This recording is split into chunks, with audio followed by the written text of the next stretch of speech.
Imaginez un patriarche nommé Abraham qui, après avoir reçu la promesse divine de devenir le père d'une grande nation, entame un voyage épique qui changerait le destin de générations. Avec sa femme Sarah, il fait face à des épreuves inimaginables, y compris une épreuve qui met sa foi à l'épreuve dans un moment déchirant. Cette saga d'amour, de désespoir et d'espérance culmine dans la formation d'un peuple élu. Au fur et à mesure que l'histoire progresse, nous rencontrons Isaac, le fils de la promesse, et plus tard son fils Jacob, qui deviendra Israël après une lutte nocturne avec le divin. Mais que s'est-il passé exactement dans ce combat? Quel est le sens de cette transformation? Et, plus intriguant encore, comment les 12 fils de Jacob sont-ils devenus les 12 tribus qui portèrent le nom d'Israël? Dans cette vidéo, nous allons percer les mystères entourant l'émergence de ces tribus, en explorant leurs histoires et le déroulement de leurs promesses. Vous découvrirez comment les rivalités, les bénédictions et même les tromperies ont façonné non seulement l'avenir d'un peuple, mais aussi le cours de l'histoire. Je vous demande déjà votre like. Laissez-le dans les commentaires si vous connaissez déjà cette histoire, et passons à la vidéo. La promesse de Dieu à Abraham est l'un des moments les plus significatifs du récit biblique, marquant le début d'une relation spéciale entre Dieu et l'humanité. Cette promesse, rapportée dans Genèse 12, 2 à 3, révèle non seulement l'intention de Dieu de former un peuple élu, mais aussi la profondeur de l'engagement de Dieu envers la création.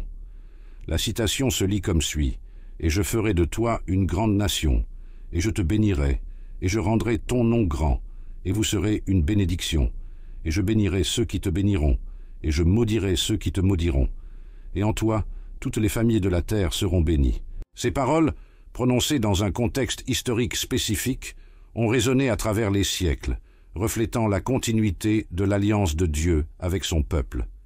L'appel de Dieu à Abraham commence par un commandement clair: « Sors de ton pays, de ta famille et de la maison de ton père, et va dans le pays que je te montrerai. »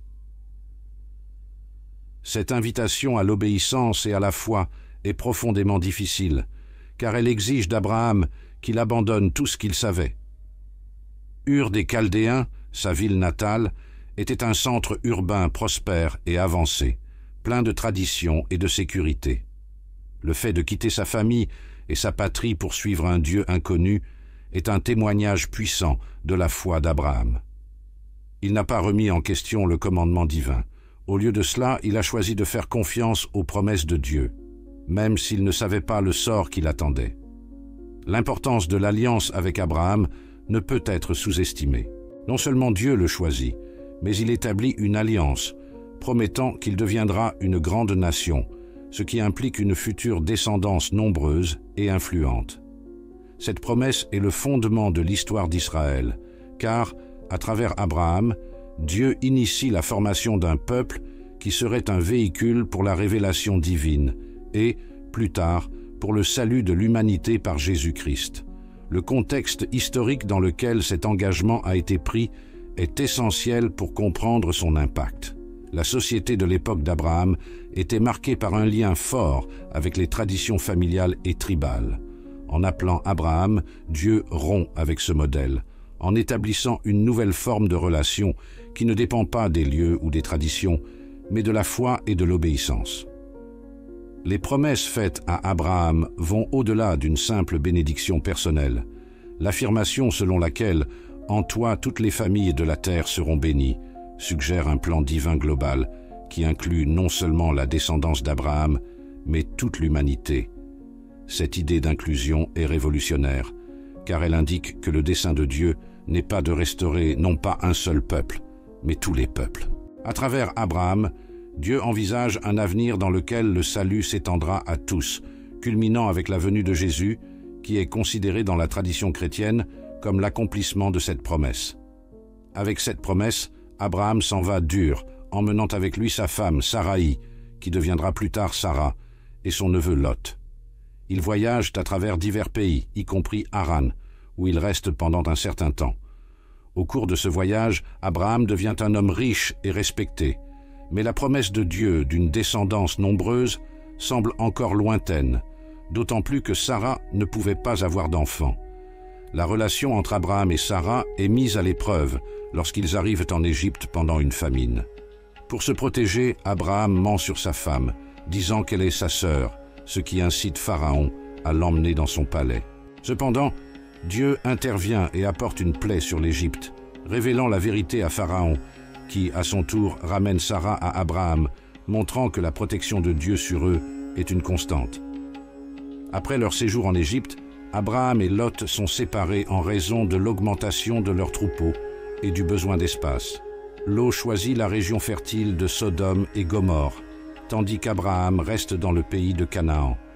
La rencontre entre Abraham et Dieu est renouvelée lorsque Dieu promet à Abraham que ses descendants hériteront de la terre. Cependant, le temps passe et la promesse de Dieu d'avoir un fils ne s'est toujours pas réalisée. Abraham, inquiet, accepte la suggestion de Sarah d'avoir un enfant avec sa servante égyptienne, Agar.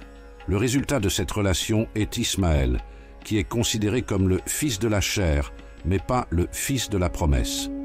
Dieu continue de réaffirmer son alliance avec Abraham, mais ce qu'il voulait vraiment, c'était qu'Abraham et Sarah attendent l'enfant qu'il avait promis.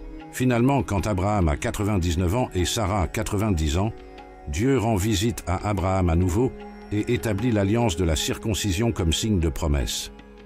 Dieu change le nom d'Abraham en Abraham, qui signifie « père de beaucoup », et le nom de Saraï en Sarah, qui signifie « princesse ». Le changement de nom symbolise le nouveau rôle qu'il jouerait dans l'accomplissement du plan divin. Abraham exprime des doutes, se demandant comment il pourrait avoir un fils à cet âge, et Dieu réaffirme que dans 1 an, Sarah donnera naissance à un fils. La naissance d'Isaac est le point culminant de ce récit. Dans Genèse 21, 1-3, nous voyons que Dieu accomplit sa promesse. L'Éternel visita Sarah comme il l'avait dit, et l'Éternel fit à Sarah ce qu'il lui avait promis. Sarah conçut et enfanta un fils à Abraham dans sa vieillesse, au temps fixé dont Dieu lui avait parlé. Et Abraham appela Isaac, le nom de son fils qui lui était né, et que Sarah lui avait enfanté. Isaac devient le fils de la promesse, symbolisant non seulement la foi d'Abraham et de Sarah, mais aussi le début de l'accomplissement des promesses que Dieu avait faites à Abraham. Le rôle d'Isaac dans la continuité de l'alliance est fondamental. Il n'est pas seulement un fils, mais l'héritier de l'alliance divine qu'Abraham a reçue. À travers Isaac, Dieu établirait une ligne qui conduirait à la formation de la nation d'Israël.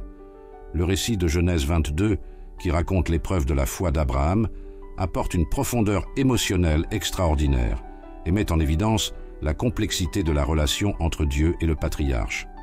Dieu ordonne à Abraham de sacrifier Isaac en holocauste, une demande qui mettrait à l'épreuve la foi et l'obéissance d'Abraham d'une manière extrême. Au verset 2, Dieu dit « Prends maintenant ton fils unique Isaac, que tu aimes, et va au pays de Morija, et offre-le là en holocauste, sur l'une des montagnes que je te montrerai. » Ce commandement est choquant et soulève de profondes questions sur le caractère de Dieu et la nature de la foi. Abraham, dans sa réponse à l'appel de Dieu, fait preuve d'une obéissance impressionnante. Il n'hésite pas et ne discute pas, mais se lève tôt le matin, prépare le matériel nécessaire et se met en route pour accomplir le commandement divin. Le voyage de 3 jours jusqu'au mont Moria est chargé de tensions émotionnelles, où l'incertitude et la douleur sont palpables. Que se passe-t-il dans l'esprit d'Abraham pendant cette période? Il va sacrifier son fils, la promesse vivante de Dieu, et la douleur de cette pensée a dû être presque insupportable. Cependant, il marche en ayant confiance que Dieu a un but, même s'il ne le comprend pas pleinement. Lorsqu'ils arrivent à l'endroit convenu, Isaac interroge son père sur l'offrande, remarquant l'absence de l'agneau qui accompagnait normalement le sacrifice. Abraham répond par une phrase pleine de foi. « Dieu se donnera un agneau en holocauste, mon fils. » Cette déclaration est une expression d'espoir, même au milieu d'une situation angoissante. Abraham croit que Dieu peut et va apporter une solution, même si cela signifie que son propre fils n'a pas besoin d'être sacrifié. Quand Abraham est sur le point de sacrifier Isaac, l'intervention de Dieu se produit de manière dramatique.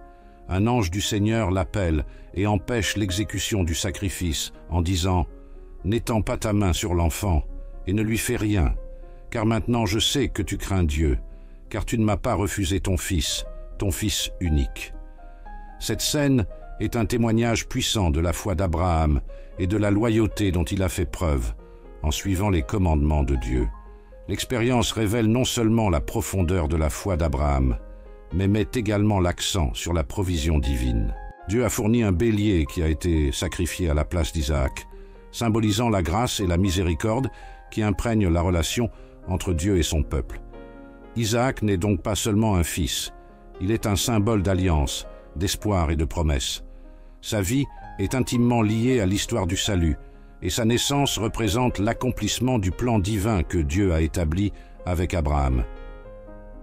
De plus, le sacrifice inachevé d'Isaac est souvent interprété comme une préfiguration du sacrifice de Jésus, le Fils de Dieu, qui serait offert pour le salut de l'humanité. La relation entre Abraham et Isaac sert de miroir des complexités de l'amour, de la foi et de la relation avec Dieu. Cette relation va au-delà de l'obéissance aveugle, impliquant une profonde confiance dans la sagesse et la bonté de Dieu. Isaac a grandi dans un environnement où l'amour et l'obéissance à Dieu étaient mis en avant. Il a été témoin de la foi de son père Abraham et des difficultés qu'il a rencontrées, comme le sacrifice imminent. À l'âge de 40 ans, Isaac a épousé Rebecca, une femme choisie par Dieu pour être sa femme. Le mariage d'Isaac et de Rebecca est relaté dans Genèse 24, où Abraham, déjà âgé, envoie son serviteur dans son pays natal pour trouver une femme pour Isaac. Le serviteur, faisant preuve de foi en Dieu, prie pour qu'on lui indique clairement qui doit être choisi. Rebecca apparaît comme la réponse à cette prière, se montrant utile en offrant de l'eau au serviteur et à ses chameaux. Cette rencontre est significative, car elle montre comment Dieu guide les pas de son peuple et accomplit ses promesses à travers les générations. Après leur mariage, Isaac et Rebecca ont dû faire face à un défi, la stérilité de Rebecca. Dans Genèse 25-21, nous lisons qu'Isaac a prié le Seigneur pour sa femme, et Dieu a entendu sa prière, permettant à Rebecca de concevoir. Ce passage souligne l'importance de la prière et de l'intercession dans la vie d'Isaac, qui a suivi l'exemple de foi de son père. La grossesse de Rebecca ne s'est pas déroulée sans heurts, car elle a donné naissance à des jumeaux, Ésaü et Jacob. Cependant, dans cette vidéo, nous nous concentrerons sur Jacob. Son histoire commence avant même sa naissance, avec une prophétie qui serait un signe avant-coureur des rivalités qui définiraient sa vie. Dans Genèse 25-23, Dieu révèle à Rebecca, alors qu'elle porte les jumeaux dans son ventre, que « il y a 2 peuples dans ton ventre, et 2 nations te sépareront de ton sein. Une nation sera plus forte qu'une autre, et la plus grande servira la plus petite. » Cette déclaration indique non seulement la rivalité entre Jacob et son frère Ésaü, mais aussi que l'avenir des 2 nations serait lié à eux. Ésaü, le premier à naître, est décrit comme un homme robuste et un chasseur, tandis que Jacob est présenté comme quelqu'un de plus calme, qui vivait dans des tentes. Cette différence de personnalité et de style de vie se reflétait dans la dynamique entre les frères. Ésaü, étant l'aîné, possédait des droits qui lui accordaient traditionnellement une position importante dans la famille, y compris la bénédiction et l'héritage. Cependant, leur rivalité est accentuée par une série d'événements qui illustrent la complexité des relations familiales et le thème du choix divin qui imprègne tout le récit biblique. La question du droit d'aînesse devient centrale dans la relation entre Jacob et Ésaü. Un jour, alors qu'Ésaü revenait du champ épuisé et affamé, il trouva Jacob en train de préparer un ragoût. Ésaü, qui cherchait désespérément de la nourriture, demanda à Jacob de lui donner un peu de nourriture. Profitant de la situation, Jacob proposa un marché. Il donnerait le ragoût à Ésaü en échange de son droit d'aînesse. Ésaü, ému d'une faim momentanée, méprise son droit en déclarant « Je vais mourir, à quoi me sert le droit d'aînesse ?» Ainsi, pour un bol de lentilles, Ésaü vendit son droit d'aînesse à Jacob. Cet événement met en lumière la folie d'Ésaü et la ruse de Jacob, et montre comment des décisions impulsives peuvent avoir des conséquences durables. La rivalité entre les frères s'intensifie encore plus lorsque la question de la bénédiction entre en jeu. Leur père, Isaac, qui était âgé et avait une mauvaise vue, décida de bénir Ésaü, son fils préféré, avant sa mort. En écoutant la conversation entre Isaac et Ésaü, Rebecca élabore un plan pour s'assurer que la bénédiction soit donnée à Jacob. Elle prépare un ragoût identique à celui qu'Isaac recevait d'Ésaü et déguise Jacob avec des peaux de chèvre afin qu'il puisse se présenter comme son frère. Lorsque Jacob s'approche d'Isaac pour recevoir la bénédiction, l'interaction est tendue. Isaac, méfiant, demande s'il est vraiment Ésaü, et Jacob répond par une supercherie, affirmant qu'il est son frère. Isaac, toujours réticent, demande à Jacob de s'approcher pour qu'il puisse le toucher et sentir ses vêtements, une façon de confirmer son identité. Le plan de Rebecca semble réussir, et Isaac bénit finalement Jacob en déclarant « Dieu te donne de la rosée du ciel et de la graisse de la terre, et de l'abondance de blé et de vin nouveau, que les peuples soient à toi, et que les nations se prosternent devant toi. Sois le Seigneur de tes frères, et que les fils de ta mère se prosternent devant toi. » La bénédiction n'est pas seulement une reconnaissance de statut social, mais une déclaration prophétique de l'avenir de Jacob et de ses descendants. Avec cela, Jacob devient le porteur des promesses que Dieu avait faites à Abraham et à Isaac. Cependant, peu de temps après que la bénédiction ait été accordée, Ésaü revient du champ, et en découvrant ce qui s'est passé, sa colère et son sentiment de trahison sont palpables. Il s'écrie désespéré « N'as-tu pas réservé une bénédiction pour moi ?» Isaac, se rendant compte de la gravité de la supercherie, affirme que la bénédiction donnée à Jacob est irrévocable, un principe fondamental dans les traditions de l'époque. Ésaü, consumé par la colère, jure de se venger de Jacob, ce qui oblige Rebecca à envoyer Jacob vivre avec son frère Laban à Haran, loin de la colère d'Ésaü. Cette dynamique entre Jacob et Ésaü révèle non seulement la complexité des relations familiales, mais reflète également des thèmes plus larges sur le plan de Dieu. Le choix de Dieu de favoriser Jacob, le fils cadet, est un modèle qui se répète tout au long de l'histoire biblique, où Dieu choisit souvent ceux que le monde considère comme faibles ou méprisables pour accomplir ses desseins. Ce modèle met en évidence la souveraineté de Dieu, qui opère au milieu des faiblesses et des échecs humains. L'histoire de Jacob n'est pas seulement une histoire de rivalité et de tromperie. Il dépeint également la manière dont Dieu est présent dans la vie de ses serviteurs, façonnant les événements pour l'accomplissement de ses promesses. La vie de Jacob, marquée par des défis et des transformations, illustre le parcours d'un homme qui allait devenir le père des 12 tribus d'Israël. Sa rivalité avec Ésaü n'est pas une fin, mais le début d'une relation plus profonde avec Dieu. La supercherie, bien que moralement discutable, n'empêche pas Jacob de devenir une figure centrale dans l'histoire de la rédemption, un témoignage de la puissance de Dieu à transformer des situations compliquées en opportunités pour son plan souverain. Après avoir quitté la maison de son père et passé des années à Aram, sous la garde de son oncle Laban, Jacob retourne sur la terre de ses ancêtres. Il est conscient du passé troublé avec Ésaü et craint la réaction de son frère, qui a juré de se venger de l'usurpation de la bénédiction. La tension monte à mesure que Jacob s'approche de la terre qu'il a abandonnée. À la veille de leur retrouvaille, il se prépare à la confrontation imminente, divisant son groupe en deux, pour s'assurer que si Ésaü devait attaquer, au moins une partie de sa famille et de ses biens pourrait s'échapper. L'insécurité et la peur imprègnent son esprit et son cœur, l'amenant à prier Dieu, à demander protection et aide. Cette nuit-là, un événement extraordinaire se produit. Jacob se retrouve aux prises avec un être divin, une rencontre à la fois physique et spirituelle. Le texte ne précise pas l'identité du combattant, mais de nombreux interprètes comprennent qu'il est un ange de Dieu, ou même une manifestation directe de Dieu lui-même. Le combat est intense et prolongé, Jacob s'accrochant fermement à son adversaire. Cet acte de résistance est significatif. Jacob ne cède pas facilement, faisant preuve d'une détermination farouche pour obtenir une bénédiction. Au cours de ce combat, l'être divin touche la cuisse de Jacob, le blesse et le fait boiter. Cependant, même blessé, Jacob refuse de lâcher son adversaire jusqu'à ce qu'une bénédiction lui soit accordée. Cette scène n'est pas simplement un combat physique, C'est une représentation de la bataille intérieure de Jacob, qui a lutté contre ses propres insécurités, ses péchés et l'héritage de tromperie qui marque sa vie.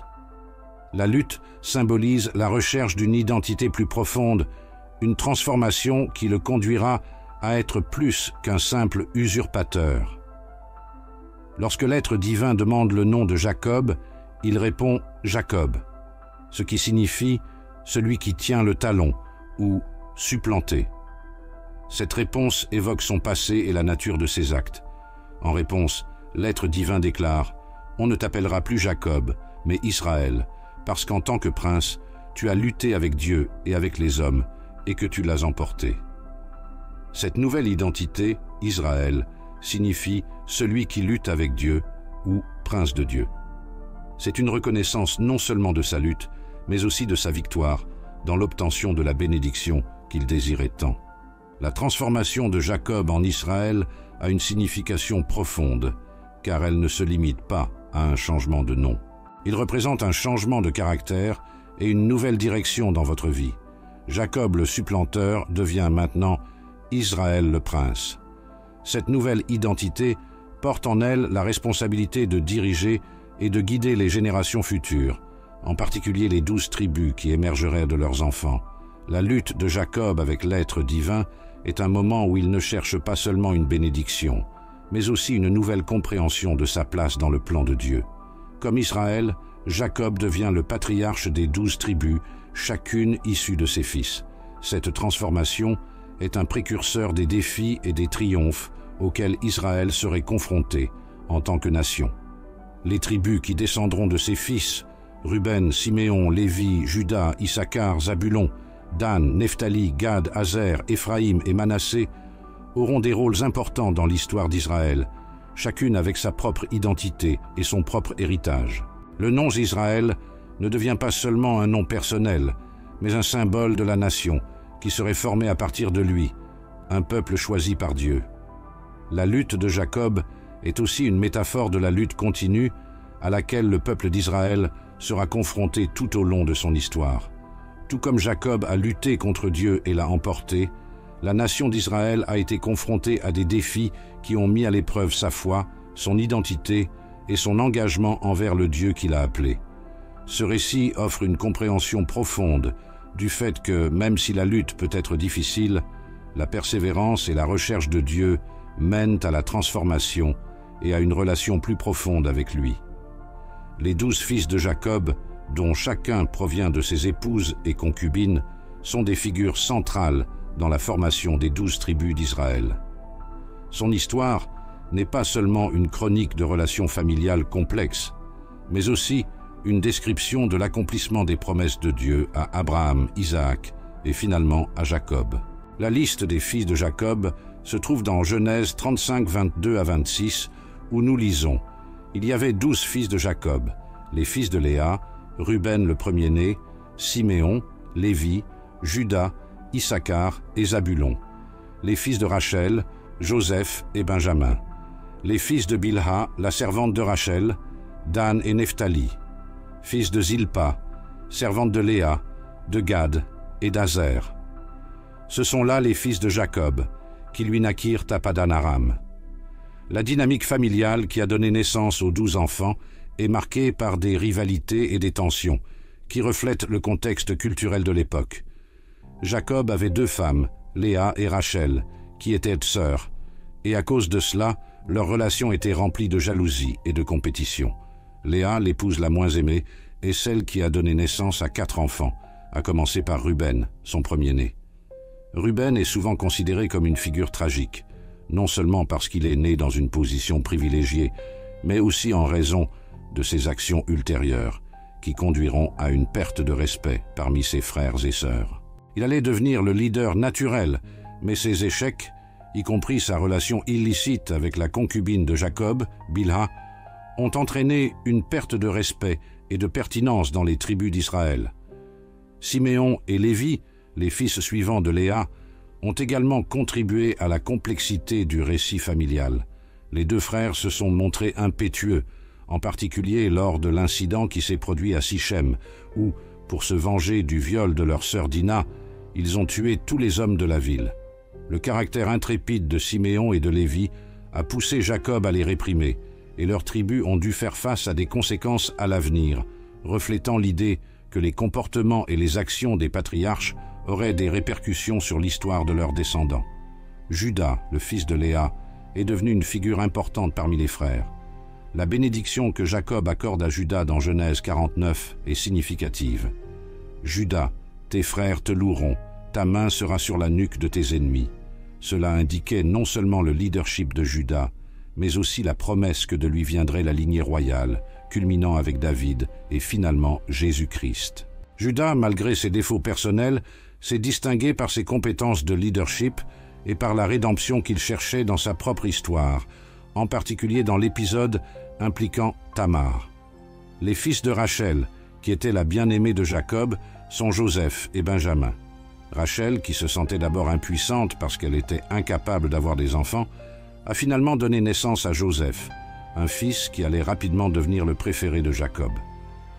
L'histoire de Joseph est un récit de trahison, de résilience et finalement de rédemption. Alors qu'il est devenu une figure centrale en Égypte, sauvant sa famille de la famine et tenant les promesses faites à ses ancêtres. Benjamin, le plus jeune fils, est né lors de l'accouchement difficile de Rachel, décédée en couche, ce qui a ajouté une couche de tragédie à sa vie et à son statut dans la famille. Bila et Zilpa, les concubines de Rachel et de Léa, enfantèrent aussi à Jacob, Dan et Nephtali, fils de Bila, et Gad et Azer, fils de Zilpa. Ces fils sont souvent considérés comme des représentations des complexités de la dynamique familiale et des rivalités qui ont surgi au sein de la maison de Jacob. Bila et Zilpa ont été donnés à Jacob comme moyen d'augmenter la progéniture, reflétant les pratiques de l'époque où la maternité était un symbole de valeur et de prestige.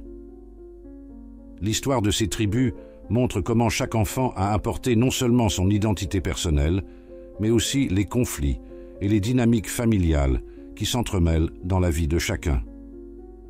La rivalité et la concurrence entre les femmes de Jacob, qui comprenaient de la jalousie et des disputes pour savoir qui pourrait avoir le plus d'enfants, ont entraîné une série de tensions et de conflits.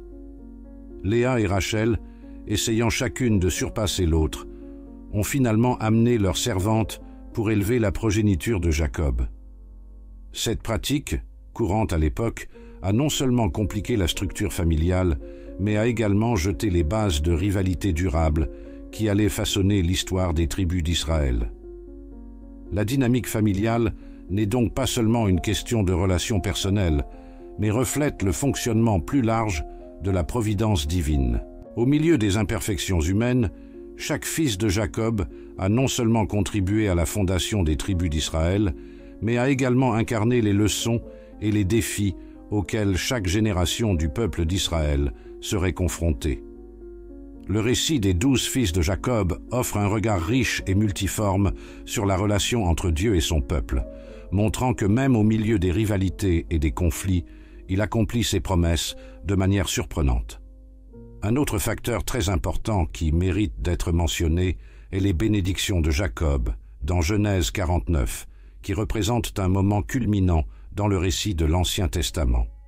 Le patriarche mourant rassemble ses 12 fils pour leur accorder non seulement des bénédictions, mais aussi des prophéties qui façonneraient l'avenir de ces tribus et, par extension, de toute la nation d'Israël. Ces bénédictions ne sont pas de simples expressions de l'amour paternel. Ils contiennent des visions divines du destin de chaque tribu, révélant le plan souverain de Dieu pour agir dans l'histoire de son peuple. La première bénédiction est donnée à Ruben, le premier-né.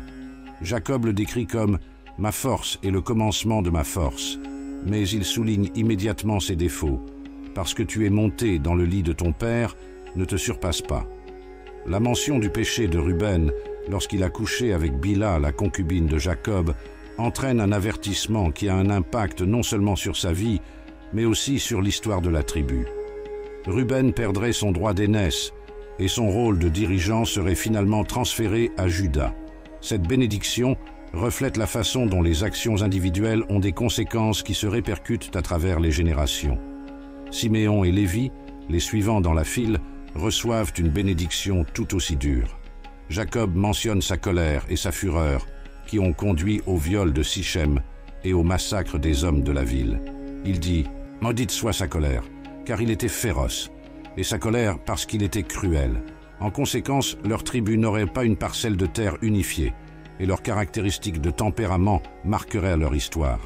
La bénédiction de Siméon et Lévi est un avertissement sur la façon dont la violence et le manque de maîtrise de soi peuvent conduire à la fragmentation et à la destruction des liens familiaux et communautaires.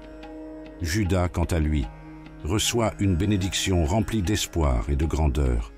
Jacob proclame « Tes frères te loueront, ta main sera sur la nuque de tes ennemis ».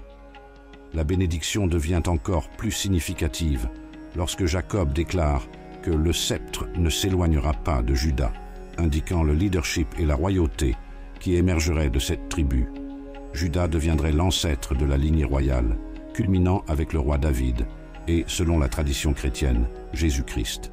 La bénédiction de Juda est une confirmation du rôle vital que sa tribu jouerait dans l'histoire d'Israël et dans l'accomplissement des promesses de Dieu. Les bénédictions sur les fils de Rachel, Joseph et Benjamin, sont également remarquables. Joseph, étant le fils préféré de Jacob, reçoit une bénédiction extraordinaire. Jacob décrit Joseph comme un sarment fécond au bord du puits, mettant l'accent sur sa fertilité et la prospérité dont sa tribu jouirait. L'histoire de Joseph témoigne de la façon dont la résilience et la foi peuvent l'emporter sur la trahison et l'adversité, car il allait devenir l'un des dirigeants les plus influents d'Égypte.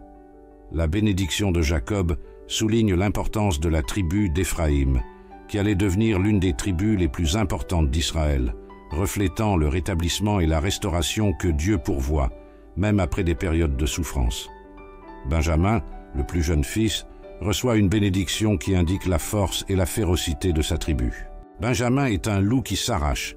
Cette métaphore suggère que la tribu de Benjamin serait une force puissante, mais elle reflète également les défis auxquels elle serait confrontée. La tribu de Benjamin jouera un rôle important dans l'histoire d'Israël, mais elle sera également confrontée à des périodes de conflits et de dévastation, en particulier pendant la guerre civile rapportée dans Juge 20. Les bénédictions sur les fils de Zilpa et de Bilha, les servantes de Jacob, sont également importantes. Gad, fils de Zilpa, est décrit comme quelqu'un qui sera attaqué par une bande, mais il attaquera leur sillage. Cette bénédiction suggère une tribu de guerriers qui ferait face à des défis, mais qui serait aussi fort et capable de résister. Asher, également fils de Zilpa, est béni par la prospérité, indiquant que sa tribu jouirait de richesse et de fertilité, ce qui se reflèterait dans les caractéristiques des terres qu'ils occuperaient. Dan, fils de Bilha, est appelé le serpent au bord du chemin, ce qui suggère la ruse et la capacité de protéger la tribu. Nephtali, son frère, est décrit comme le corse qui libère ses petits, signe de liberté et d'énergie. Ces descriptions soulignent les qualités dont chaque tribu hériterait, façonnant leurs identités et leur rôle dans l'histoire d'Israël. La dynamique familiale qui imprègne les bénédictions est tout aussi importante. Le favoritisme de Jacob envers certains fils et le conflit entre Léa et Rachel ont créé un environnement où la concurrence et la jalousie prévalaient, et ces tensions se reflétaient dans les histoires de leurs tribus. Et en parlant de tensions, nous ne pouvons pas oublier la terre promise, que Dieu avait promise à Abraham, où son peuple pourrait vivre sous sa direction et sa direction. La terre représentait la bénédiction et la protection de Dieu, un lieu où le peuple d'Israël pouvait s'installer, adorer et grandir en tant que nation. Le processus de la vocation de la terre parmi les tribus est un récit riche en détails, plein de significations historiques et spirituelles. Après la mort de Moïse, Josué devient le chef du peuple et commence la conquête du pays de Canaan à travers une série de batailles, dont la célèbre chute des murs de Jéricho. Israël conquiert des villes et des territoires qui avaient été occupés par diverses nations. Cette réalisation n'a pas été facile et a impliqué de nombreux défis, notamment la résistance de royaumes puissants et la nécessité d'une unité entre les tribus. Chaque victoire est considérée comme un acte de foi, où l'obéissance à Dieu et la confiance en ses promesses sont essentielles au succès. Une fois la terre conquise, la division devient un processus soigneusement organisé. L'attribution des portions de terre entre les tribus se fait par tirage au sort, un acte qui symbolise la croyance que Dieu est le véritable possesseur de la terre et qu'il dirige la distribution. Il est rappelé au peuple que ce ne sont pas ses conquêtes militaires qui assurent la possession du pays, mais la fidélité de Dieu à ses promesses. Des attributions de terres spécifiques sont attribuées à chaque tribu, dans l'espoir que chacune d'entre elles s'installe et remplisse son rôle au sein de la nation. Par exemple, la tribu de Juda, qui en reçut une grande partie au sud, deviendra l'une des tribus les plus influentes, non seulement en raison de son extension territoriale, mais aussi en raison de son rôle futur en tant que lignée de David et, plus tard, de Jésus. La tribu d'Éphraïm, descendante de Joseph, s'est vue attribuer un rôle stratégique et fertile au centre de Canaan, ce qui lui a permis de devenir une puissance dans le royaume du Nord. La tribu de Lévi, en revanche, n'a pas reçu une portion spécifique de terre, mais a été affectée au tabernacle et aux fonctions sacerdotales, reflétant le caractère spécial de leur appel. La division de la terre est lourde de signification spirituelle et historique. La terre promise symbolise l'accomplissement du plan de Dieu pour son peuple et est considérée comme une extension de l'Alliance. C'est un endroit où les gens peuvent vivre en conformité avec la loi de Dieu, l'adorer et établir une société qui reflète leurs valeurs. La terre n'est pas seulement un territoire physique, mais un espace sacré où les gens peuvent se rapporter à Dieu et faire l'expérience de sa présence d'une manière unique. De plus, la possession de la terre promise est étroitement liée au concept d'obéissance et de fidélité. L'alliance que Dieu a faite avec Israël comprend des promesses de bénédiction et de prospérité, mais aussi des avertissements sur les conséquences de la désobéissance. Le peuple est instruit de rester fidèle à Dieu, de ne pas se laisser influencer par les pratiques idolâtres des nations environnantes et de vivre selon les lois et les commandements qui ont été établis par Dieu par l'intermédiaire de Moïse. Le succès de la nation dans son nouveau pays dépendrait de la volonté du peuple de suivre la volonté de Dieu et de maintenir une relation fidèle avec lui. La division de la terre promise est également un précurseur des tribulations et des conflits auxquels Israël serait confronté à l'avenir. L'histoire de la propriété foncière ne s'arrête pas à la division.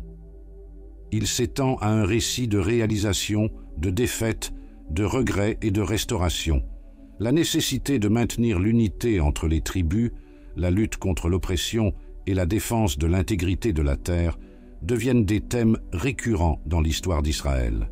Les défis qui surgissent après la conquête, y compris les invasions des nations voisines et la division interne du royaume, reflètent la fragilité de la condition humaine et le besoin constant de dépendre de Dieu. Après la conquête et la division de la terre promise, les tribus ont été confrontées à une série de défis, à la fois internes et externes, qui ont façonné leur identité et leur trajectoire. La promesse de Dieu était claire. Si le peuple lui restait fidèle et obéissait à ses commandements, il jouirait de bénédictions et de prospérité dans le pays. Cependant, l'histoire nous révèle que la réalité était souvent différente. La désobéissance a commencé à se manifester peu de temps après la conquête du pays. Dans Juges 2, 11-19, nous trouvons un résumé du cycle tragique qui caractérisera l'histoire des tribus. Le texte dit « Et les enfants d'Israël firent ce qui est mal aux yeux de l'Éternel et servirent Baal. » L'idolâtrie est devenue un péché récurrent parmi les tribus, les Israélites se tournant vers les dieux des nations environnantes plutôt que de rester fidèles aux dieux de leur père. Ce changement de loyauté a souvent été motivé par l'assimilation culturelle, la recherche de la sécurité dans les pratiques païennes et la pression sociale, les amenant à se détourner du Dieu qui les avait libérés de l'esclavage en Égypte. Le cycle de désobéissance et de repentance, décrit dans les Juges, est une séquence d'événements qui se répètent encore et encore. Tout d'abord, le peuple d'Israël s'égare et adore d'autres dieux, provoquant la colère de Dieu. En conséquence, Dieu permet à l'ennemi de les opprimer. Lorsque l'oppression devient insupportable, les Israélites crient à l'aide, et dans sa miséricorde, Dieu suscite des juges pour les délivrer. Après la libération, le peuple s'égare à nouveau, recommençant le cycle. Cette dynamique révèle la fragilité de la foi israélite et la facilité avec laquelle ils se sont laissés emporter par les influences extérieures, malgré les promesses et les miracles que Dieu avait accomplis en leur faveur. L'idolâtrie en particulier a eu des conséquences dévastatrices. Les tribus, qui étaient appelées à être un peuple saint et séparé, ont commencé à adopter des pratiques qui allaient directement à l'encontre des commandements de Dieu. Le culte de Baal et d'Achéra, les dieux cananéens, devint courant et la moralité du peuple se détériora.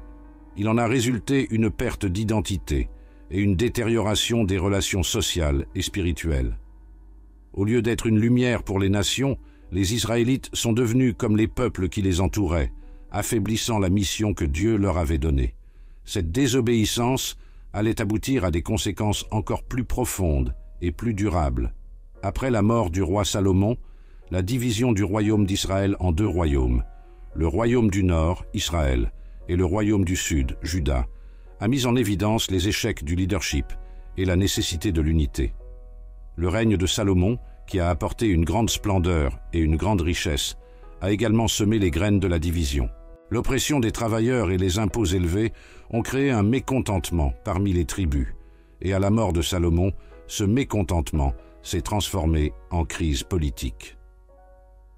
Le roi Roboam, fils de Salomon, monta sur le trône et, au lieu d'écouter les sages conseils qui lui étaient donnés, choisit de suivre les conseils de ses jeunes amis, augmentant ainsi les fardeaux du peuple. Le résultat fut une rébellion menée par Jéroboam, qui conduisit les 10 tribus du Nord à se séparer de Juda et de Benjamin, formant ainsi le royaume d'Israël. Cette division était une conséquence directe de la désobéissance à Dieu et des échecs dans le leadership, reflétant comment l'infidélité à l'alliance peut conduire à la fragmentation et au conflit. Dans le royaume du Nord, la situation ne s'est pas améliorée. Les successeurs de Jéroboam continuèrent à pratiquer l'idolâtrie et à adopter les cultes des peuples voisins. Jéroboam établit 2 veaux d'or à Béthel et à Dan, amenant le peuple à adorer des idoles au lieu de retourner à Jérusalem, où se trouvait autrefois le temple de Dieu. Ce choix a non seulement éloigné les tribus du vrai culte, mais les a également conduites sur un chemin de destruction. La désobéissance est devenue une caractéristique de l'identité du royaume du Nord, qui sera finalement conquis par l'Assyrie en 722 avant notre ère. J.C., entraînant la dispersion des 10 tribus et la perte de leur identité. Le royaume du Sud, Juda, tout en préservant la lignée de David et en continuant à adorer au temple, n'était pas à l'abri des cycles de désobéissance. Malgré quelques rois fidèles, comme Ézéchias et Josias, la plupart des dirigeants de Juda se livrèrent également à l'idolâtrie et à la corruption. Cette infidélité a culminé avec la destruction de Jérusalem et la chute de Juda aux mains de Babylone en 586 avant Jésus-Christ. L'exil a été un moment dévastateur pour les Israélites, car il a signifié la perte de la terre, du temple et, apparemment, de la présence de Dieu parmi eux. L'exil des tribus du Nord marque le début de ce que l'on appelle le concept de tribu perdue. Après la chute de la Samarie et la captivité de ses populations, l'histoire des 10 tribus qui composèrent le royaume du Nord devient floue.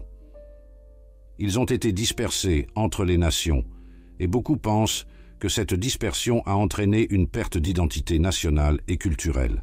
La Syrie, connue pour ses stratégies d'assimilation, a déplacé les peuples conquis pour empêcher la formation de révoltes. Ce déplacement forcé a conduit à des mélanges de tribus avec d'autres peuples, ce qui a entraîné une assimilation culturelle qui a obscurci leurs identités d'origine. L'assimilation culturelle a eu de profondes implications. Les Israélites, qui avaient été autrefois un peuple choisi par Dieu et séparé des nations, se sont maintenant retrouvés mélangés dans une variété de cultures et de religions. La pratique de l'idolâtrie, qui avait été un péché si répandu, a continué à croître parmi eux, conduisant à l'adoption de coutumes et de croyances de leur nouveau foyer. Cette perte d'identité culturelle est un thème récurrent dans les histoires d'exil, montrant comment un manque d'engagement envers les commandements de Dieu peut entraîner des conséquences de grande portée, y compris la perte des valeurs fondamentales et la séparation dans la relation avec le Seigneur. Les tribus perdues sont devenues un concept fascinant et en même temps tragique dans l'histoire juive et chrétienne. De nombreuses théories et spéculations ont surgi au fil des siècles sur le sort de ces tribus. Certains pensent qu'ils se sont intégrés à d'autres cultures, tandis que d'autres prétendent que leurs descendants sont toujours parmi nous, mais sous des formes déguisées. L'idée que les tribus du Nord pourraient être récupérées ou que leurs identités pourraient être redécouvertes continue d'être un sujet d'intérêt dans divers contextes religieux et sociaux.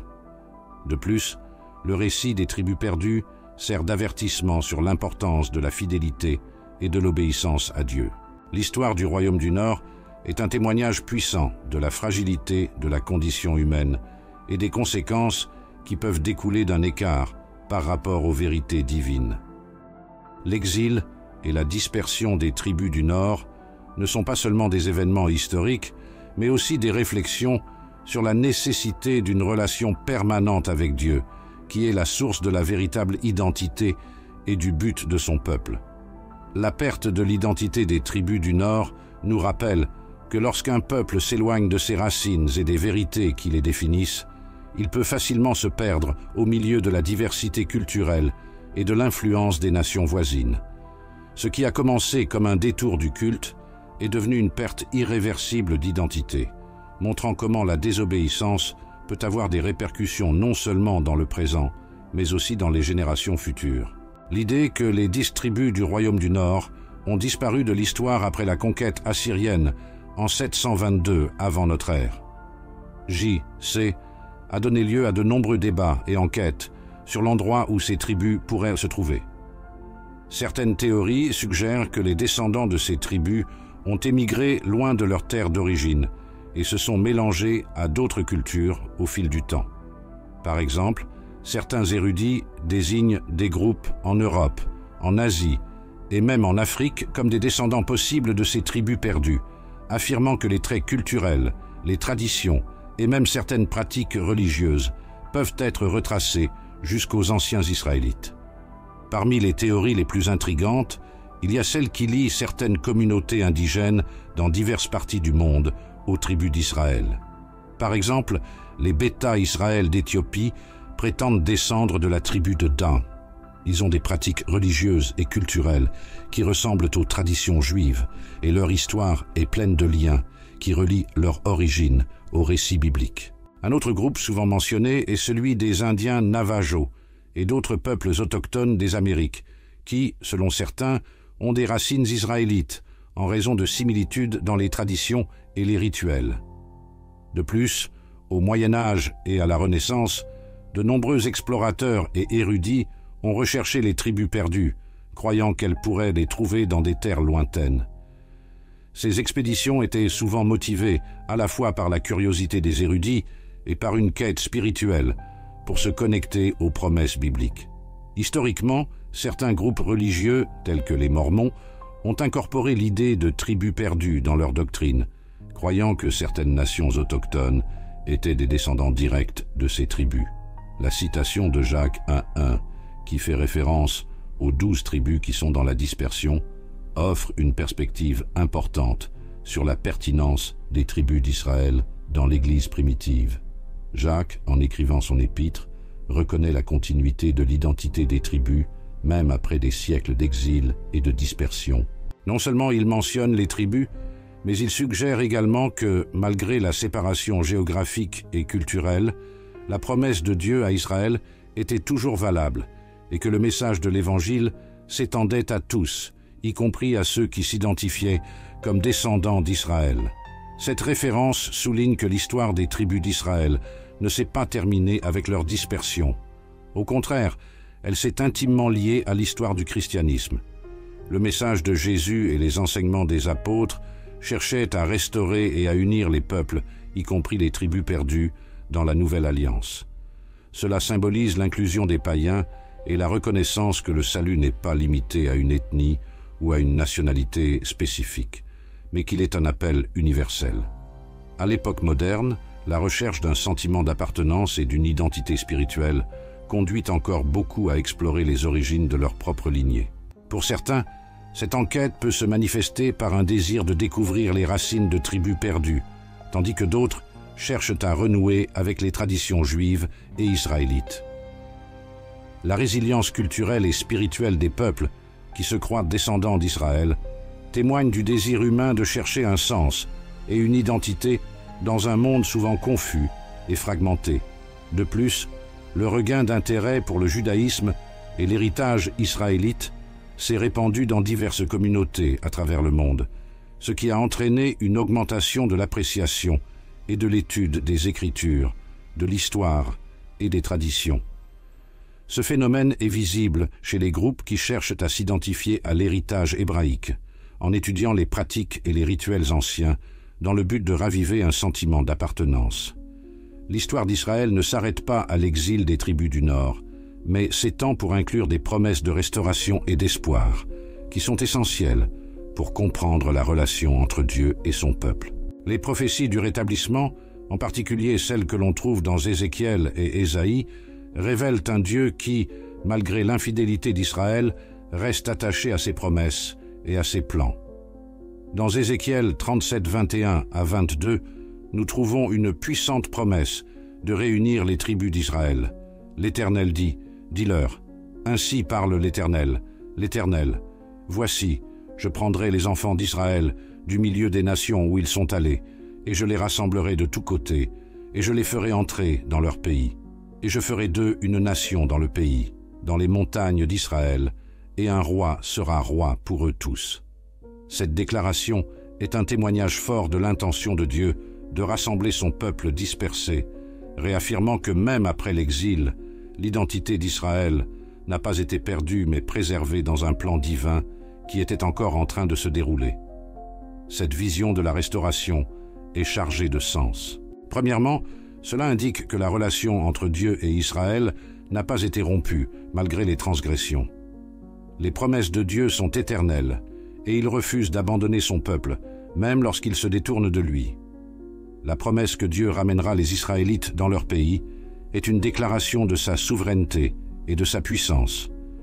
C'est une invitation à l'espérance au milieu de la désolation, un signe que, quelle que soit la gravité de la situation, Dieu a toujours un plan de restauration en place. La vision d'Ézéchiel s'étend également à l'unité entre les tribus d'Israël.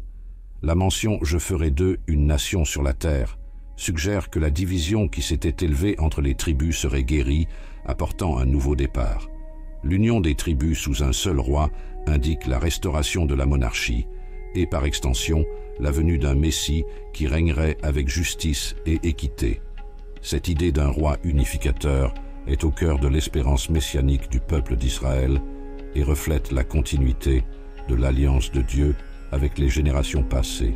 Ésaïe 11.11.12 apporte une vision similaire de la restauration, en déclarant « En ce jour-là, l'Éternel lèvera une seconde fois la main pour racheter le reste de son peuple qui reste de l'Assyrie, de l'Égypte, de Patros, de Cush, d'Élam, de Shinar, de Hamath et des îles de la mer. » Ce passage indique que Dieu ne ramènera pas seulement les Israélites, mais qu'il rassemblera aussi ceux qui ont été dispersés dans diverses nations, symbolisant l'intégralité de la grâce divine.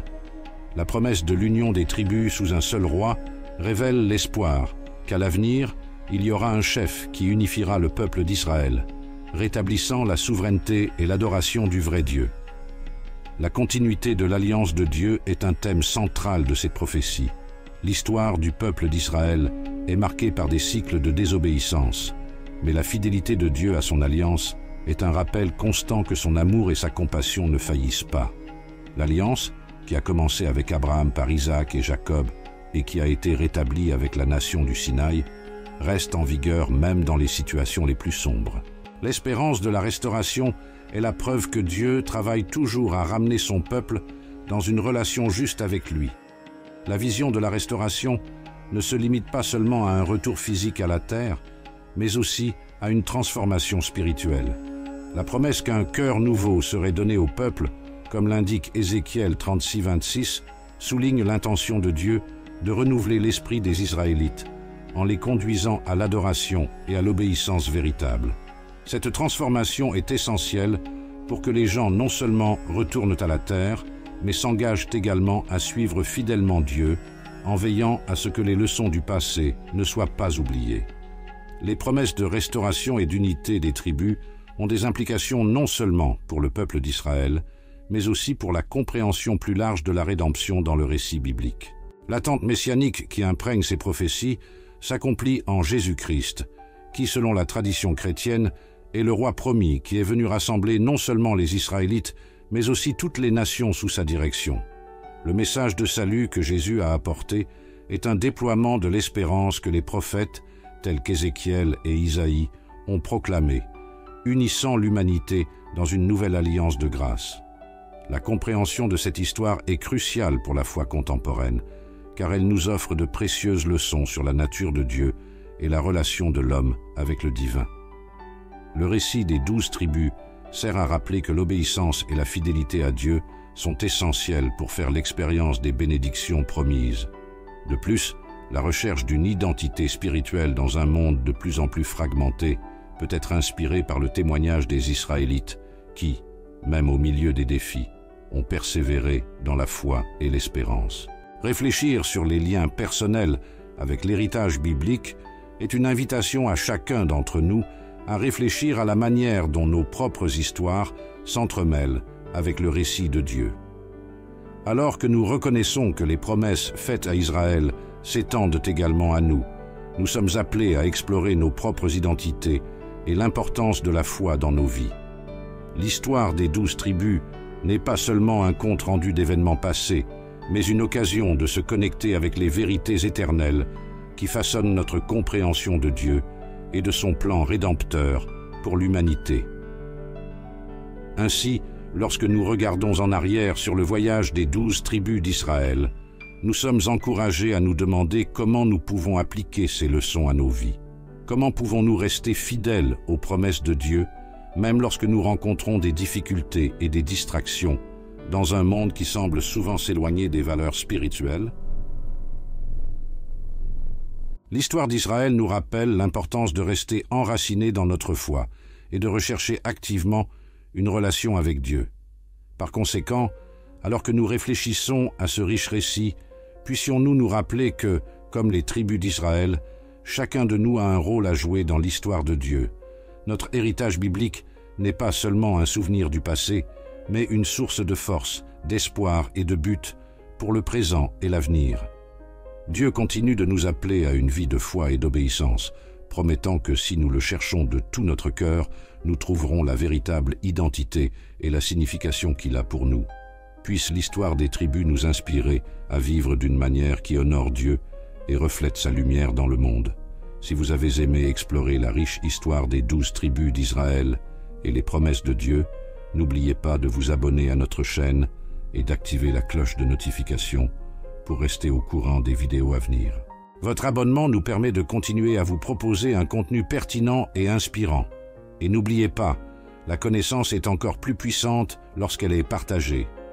Partagez cette vidéo avec vos amis et votre famille qui pourraient également être intéressés par ce voyage spirituel.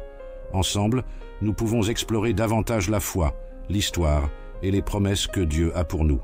Merci de regarder, câlin et restez avec Dieu.